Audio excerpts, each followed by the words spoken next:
Hello दोस्तों, IQ study with पीके में आपका स्वागत है। अगर आप हमारे इस चैनल पे नए हैं तो चैनल को सब्सक्राइब कीजिए। तो दोस्तों, ये है बिहार पुलिस नई भर्ती 2025 का जो एग्ज़ाम होने वाला है, यह क्वेश्चन बैंक है।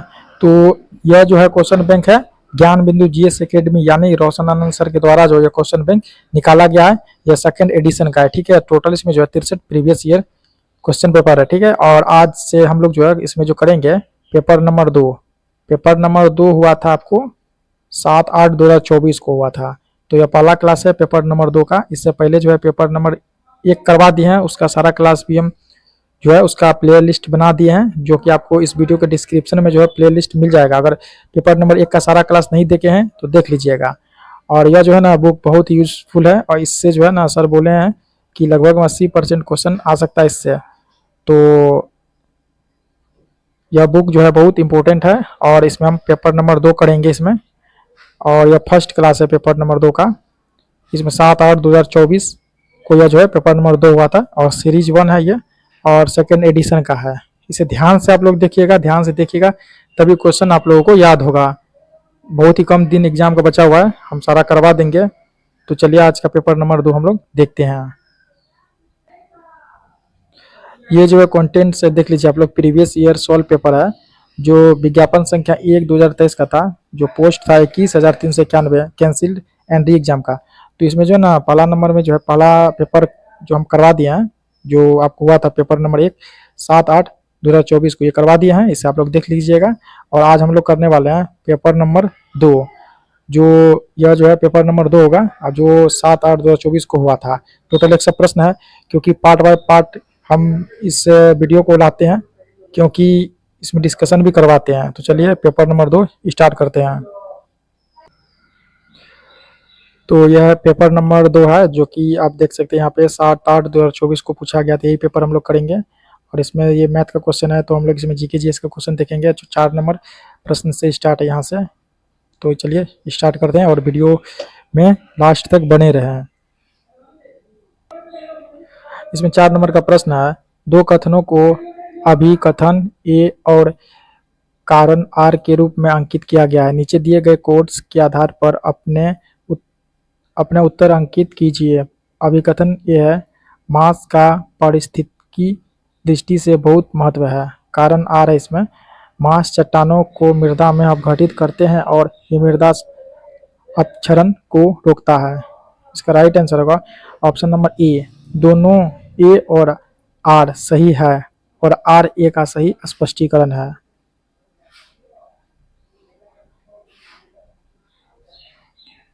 पांच नंबर प्रश्न है, नारियल का ऊपरी भाग यानी छिलका किस प्रकार के उत्तक से बना होता है।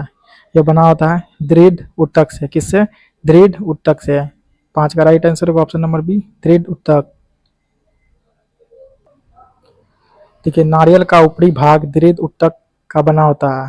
पहला पॉइंट इसमें, दृढ़ उत्तक की कोशिकाएं मृत, लंबी, संकरी तथा दोनों सिरों पर नुकीली होती है। नेक्स्ट पॉइंट है, इसमें जीव द्रव नहीं पाया जाता है, एवं इनकी भित्ति लिग्निन के जमाव के कारण मोटी हो जाती है। दृढ़ उत्तक पौधे के तना, पत्तियों के सिरा, फलों तथा बीजों के बीजावरण में पाए जाते हैं। जिन पौधों से रेशा प्राप्त होता है उनमें यह उत्तक प्रचुर मात्रा में पाया जाता है। यह पौधों को यांत्रिक सहारा प्रदान करता है तथा उन्हें दृढ़ एवं लचीला बनाता है। दृढ़ उत्तक एक सरल अस्थायी उत्तक है। सरल अस्थायी उत्तक को 3 वर्गों में वर्गीकृत किया गया। पहला मृदुत, दूसरा है स्थूल कोण उत्तक, तीसरा है दृढ़ उत्तक। नेक्स्ट पॉइंट है, पादप उत्तक को निम्नलिखित रूपों में वर्गीकृत किया जाता है। जिससे यहाँ पादप उत्तक है, इसको 2 भागों में जो होता है। पहला है विभाज्योतिकी उत्तक, दूसरा अस्थायी उत्तक। इसके बाद विभाज्योतिकी उत्तक को 3 भागों में, शीर्षस्थ, पार्श्वस्थ और अंतर्वेशी। इसके बाद अस्थायी उत्तक को सरल और जटिल। अब देखिए सरल को भी 3 भागों में, मृदुतक उत्तक, स्थूल उत्तक, दृढ़ उत्तक। जटिल को जाइलम और फ्लोएम में। 6 नंबर का प्रश्न है, पृथ्वी का कौन सा भाग महाजैव विविधता वाले क्षेत्र के रूप में जाना जाता है। पृथ्वी का कौन सा भाग महाजैव विविधता वाले क्षेत्र के रूप में जाना जाता है। तो ये होगा आपको कर्क रेखा के उष्णकटिबंधीय क्षेत्र और मकर रेखा के उष्णकटिबंधीय क्षेत्र के बीच का भाग को। चेक राइट आंसर होगा ऑप्शन नंबर बी, कर्क रेखा के उष्णकटिबंधीय क्षेत्र और मकर रेखा के उष्णकटिबंधीय क्षेत्र के बीच। सर्वाधिक जैव विविधता उष्णकटिबंधीय वर्षा वनों में पाई जाती है। इन क्षेत्रों का विस्तार जो है 10 डिग्री उत्तरी तथा 10 डिग्री दक्षिणी अक्षांशों के मध्य पाया जाता है। जैव विविधता शब्द एडवर्ड विल्सन द्वारा दिया गया है। जैव विविधता शब्द एडवर्ड विल्सन द्वारा दिया गया है। जैव विविधता का संरक्षण स्वस्थानों एवं बाह्य स्थानों दो विधियों से किया जाता है। इसके बाद नॉर्मन मायर्स ने सबसे पहले 1988 ईस्वी में बायोडायवर्सिटीज हॉटस्पॉट शब्द का उपयोग किया था। विश्व में 36 जैव विविधता हॉटस्पॉट क्षेत्र है। इनमें 4 हॉटस्पॉट क्षेत्र भारत में है। विश्व में जो है 36 जैव विविधता हॉटस्पॉट क्षेत्र है। इसमें से 4 हॉटस्पॉट क्षेत्र भारत में स्थित है। पहला हिमालयी क्षेत्र, दूसरा इंडो बर्मा क्षेत्र, तीसरा है पश्चिमी घाट, चौथा है सुंडालैंड। नेक्स्ट पॉइंट है, ये सब पॉइंट जो देख रहे हैं आप, जो डिस्कशन में यहाँ नीचे दिया हुआ है, ये सब याद रखिएगा और एग्जाम के दृष्टिकोण से बहुत ही महत्वपूर्ण है। संयुक्त राष्ट्र संघ ने वर्ष 2010 के अंतर्राष्ट्रीय जैव विविधता वर्ष के रूप में मनाने की घोषणा की। भारत का समुद्री राष्ट्रीय उद्यान कच्छ की खाड़ी में स्थित है। भारत में प्रचुर जैव विविधता केरल के पलक्कड़ जिले में स्थित शांत घाटी में पाई जाती है। पश्चिमी घाट भारत का सबसे बड़ा संरक्षित वन है। पश्चिमी घाट जो भारत का सबसे बड़ा संरक्षित वन है। 7 नंबर प्रश्न है, बेल जार प्रयोग में KOH किस तरह से प्रकाश संश्लेषण की प्रक्रिया को प्रभावित करता है? यह करेगा आपको KOH जार में उपस्थित CO2 को अवशोषित कर लेता है। 7 का राइट आंसर होगा option number B. Next point है, KOH यानी पोटेशियम हाइड्रोक्साइड कार्बन डाइऑक्साइड का अवशोषक है। दूसरा पॉइंट है, बंद जार में KOH द्वारा मौजूद सभी कार्बन डाइऑक्साइड अवशोषित हो जाती है। तीसरा है, KOH की वजह से कार्बन डाइऑक्साइड उपलब्ध नहीं रहती, इसीलिए प्रकाश संश्लेषण और स्टार्च का ग्लूकोज का उत्पादन नहीं हो पाता है। नेक्स्ट है, पोटेशियम हाइड्रोक्साइड प्रयोगशाला में प्रतिक्रमक के रूप में मुलायम साबुन के निर्माण में कार्बन डाइऑक्साइड तथा SO2 जैसे गैस के अवशोषक के रूप में प्रयोग किया जाता है। कैल्शियम ऑक्साइड मकान बनाने में गाढ़े के रूप में, कास्टिक सोडा के निर्माण में, सोडियम कार्बोनेट के निर्माण में, ब्लीचिंग पाउडर के निर्माण आदि में प्रयोग किया जाता है। मैग्नीशियम ऑक्साइड का इस्तेमाल जो है औषधि निर्माण में, रबर वल्कनाइजेशन में उत्प्रेरक के रूप में, बॉयलरों के प्रयोग आदि में किया जाता है। कास्टिक सोडा का इस्तेमाल साबुन बनाने में, पेट्रोलियम के शुद्धिकरण में, कपड़ा एवं कागज बनाने में, दवा निर्माण में, घरों एवं कारखानों को साफ करने में किया जाता है। मैग्नीशियम हाइड्रोक्साइड का इस्तेमाल पेट के अम्लीयता को दूर करने में, अम्ल विषाक्तीकरण के एंटीडोट के रूप में, चीनी उद्योग में मोलासिस से चीनी तैयार करने आदि में किया जाता है। 8 नंबर प्रश्न है, निम्न में कौन सा मानकीकरण चिन्ह सोने के आभूषणों की शुद्धता के निर्धारण के लिए आवश्यक है? यह क्या है? यह है आपको हॉलमार्क। 8 का राइट आंसर होगा ऑप्शन नंबर बी, हॉलमार्क। सोने के आभूषणों की शुद्धता का निर्धारण हॉलमार्क से किया जाता है। 9 नंबर का प्रश्न है, भारत में प्रथम जनगणना कौन से वर्ष में हुई है? तो भारत में प्रथम जनगणना जो आता आपको, भारत में प्रथम जनगणना कौन से वर्ष में हुई? यह हुआ था आपको 1881 में। ऑप्शन नंबर सी इसका राइट आंसर होगा 1881। नेक्स्ट इसमें पॉइंट है, भारत में पहली जनगणना वर्ष 1872 में हुई थी। इस समय वायसराय लॉर्ड मेयो थे। हालांकि पहली पूर्ण नियमित जनगणना साल 1881 में हुई थी और यही से नियमित जनगणना की शुरुआत हुई। इस समय वायसराय लॉर्ड रिपन थे। चूंकि विकल्प में 1872 नहीं आता, अतः अभीष्ट उत्तर 1881 होगा। 1881 में जनगणना आयुक्त जो है WW फ्लोडन थे। वही स्वतंत्र भारत की पहली जनगणना 1951 ईस्वी के समय जनगणना आयुक्त आर्य गोपाला स्वामी थे।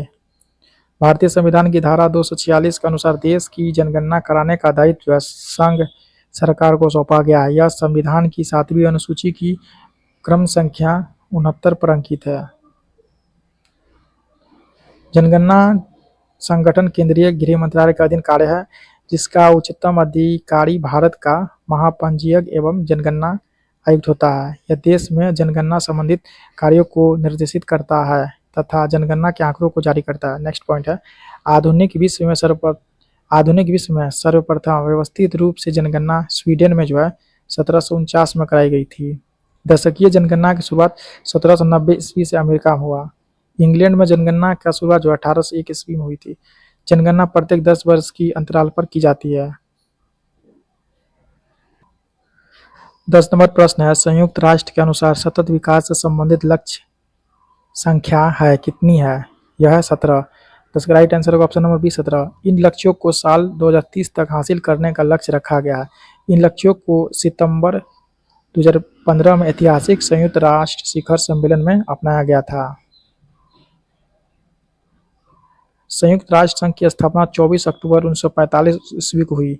संयुक्त राष्ट्र अथवा यूनाइटेड नेशन का नाम अमेरिका के तत्कालीन राष्ट्रपति फ्रैंकलिन डी रूजवेल्ट द्वारा प्रदान किया गया था।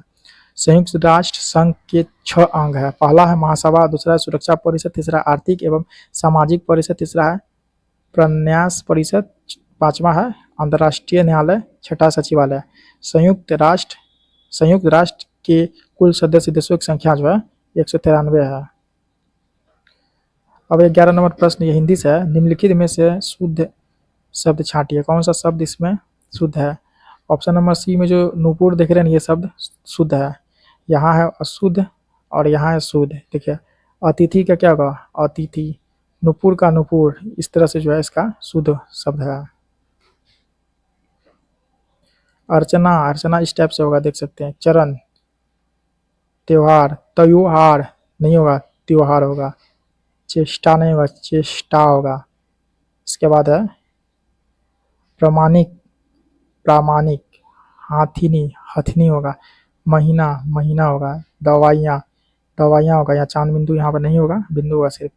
अत्याधिक, अत्याधिक नहीं होगा, अत्यधिक होगा।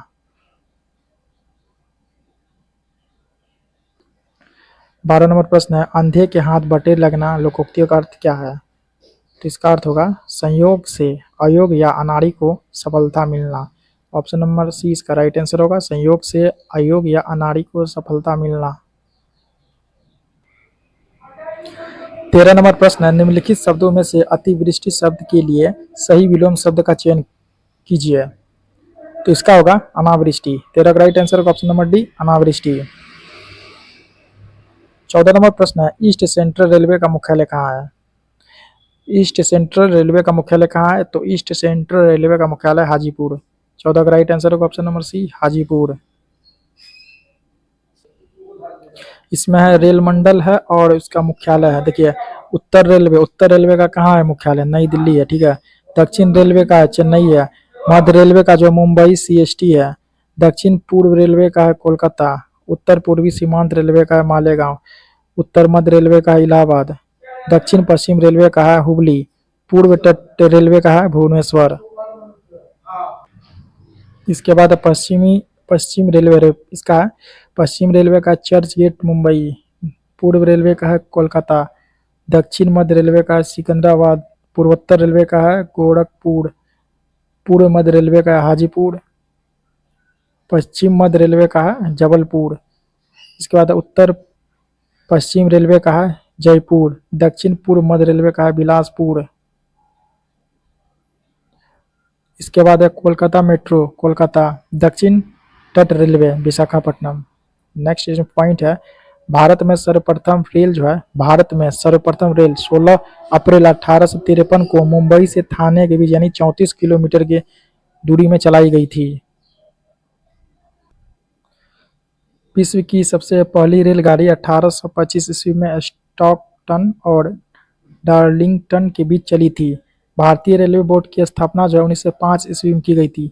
रेल बजट को 1924-25 के बाद एटवर्थ कमेटी की सिफारिश पर सामान्य बजट से अलग कर दिया गया। भारतीय रेल का राष्ट्रीयकरण जो 1950 में हुआ। 2017 में रेल बजट को केंद्रीय बजट में मिला दिया गया। देश में सबसे लंबी दूरी तय करने वाली रेलगाड़ी जो है इसमें आपको विवेक एक्सप्रेस है। नवंबर 2011 से यह डिब्रूगढ़ असम से जो है कन्याकुमारी तमिलनाडु तक जाती है। इस दौरान वह 42 से 46 किलोमीटर दूरी तय करती है।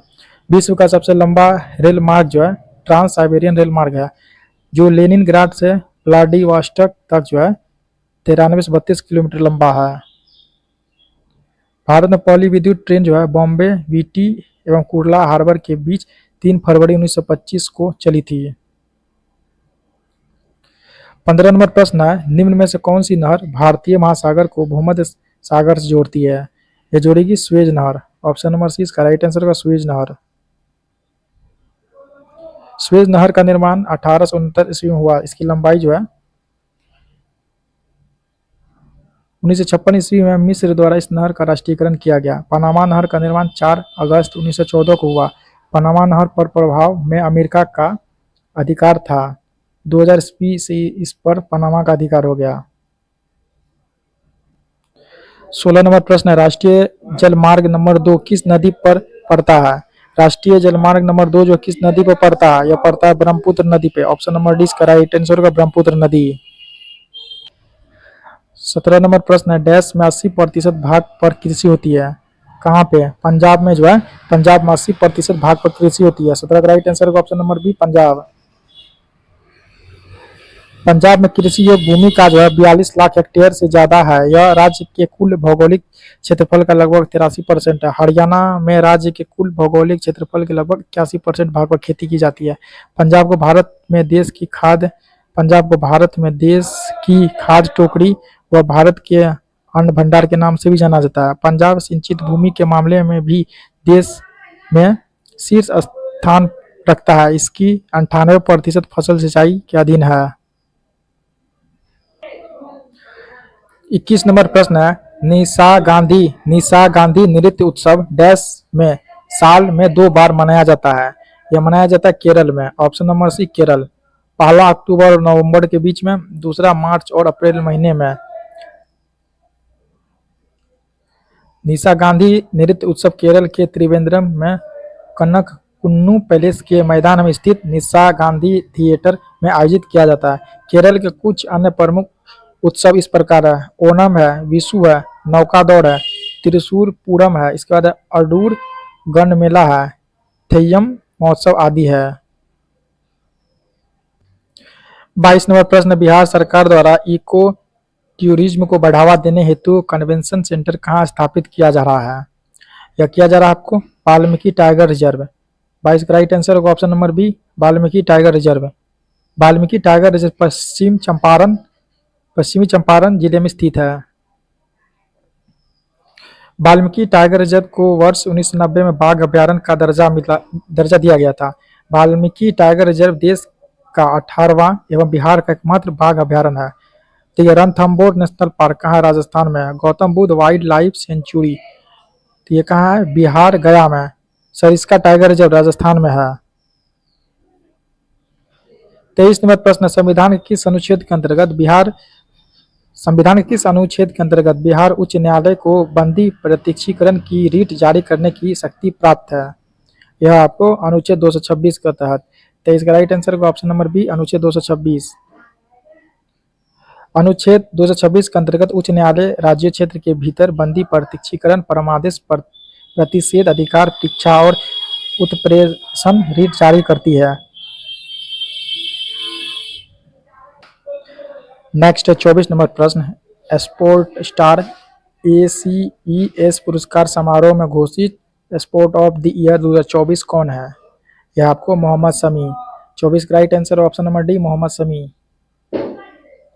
मोहम्मद शमी 2023 वनडे क्रिकेट विश्व कप में सबसे ज्यादा विकेट 24 लेने वाले गेंदबाज थे।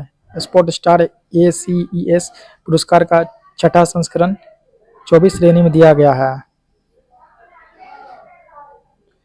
25 नंबर प्रश्न, हाल ही में रुद्रम सेकेंड मिसाइल का परीक्षण किया गया। मिसाइल की मारक प्रकृति है कितनी है?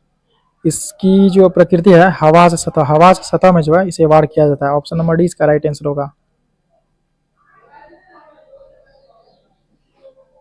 यह एक एंटी रेडिएशन मिसाइल है जिसे भारतीय वायुसेना सुखोई 30 MKI फाइटर जेट से लॉन्च किया था। रुद्रम सेकंड मिसाइल का परीक्षण जो डीआरडीओ ने ओडिशा चांदीपुर तट पर किया। इसकी मारक क्षमता डीआरडीओ द्वारा लंबी दूरी के ग्लाइडेड बम गौरव का पहला सफल परीक्षण किया गया। इसे हैदराबाद स्थित अनुसंधान केंद्र इमारत RCI द्वारा विकसित किया गया है। चेन्नई स्थित अग्निकुल कॉस्मोस ने दुनिया का पहला प्रीटेड रॉकेट अग्निबाण को आंध्र प्रदेश के श्रीहरिकोटा से सफलतापूर्वक प्रक्षेपित किया।